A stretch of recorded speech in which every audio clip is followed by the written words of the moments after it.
अरावली भारत की सबसे लंबी पर्वत श्रृंखला, जो कि गुजरात, राजस्थान, हरियाणा और दिल्ली तक लगभग 700 किलोमीटर की एक प्राकृतिक दीवार बनाती है।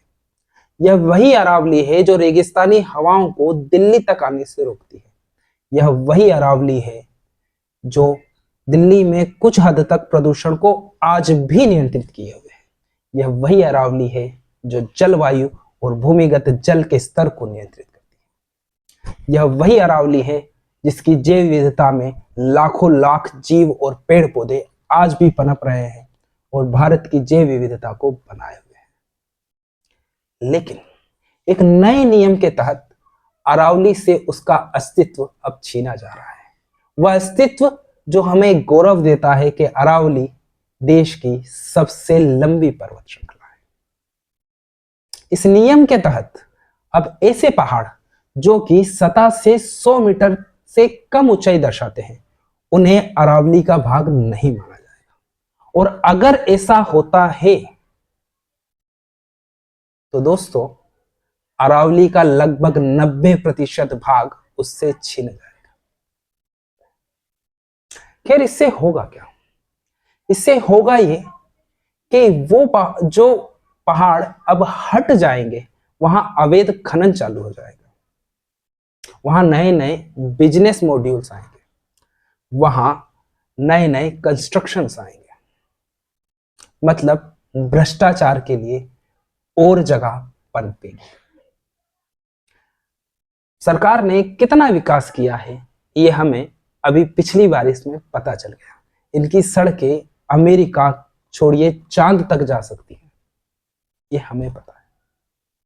लेकिन अरावली के साथ जो हो रहा है वो गलत है। वो गलत है पर्यावरण के दृष्टिकोण से, वो गलत है पारिस्थितिक तंत्र के दृष्टिकोण से, वो गलत है जैव विविधता के गौरव के आधार पर। यदि अरावली से ये सब छीन जाता है तो इसके ड्रॉबैक दिल्ली में और देखने को मिलेंगे।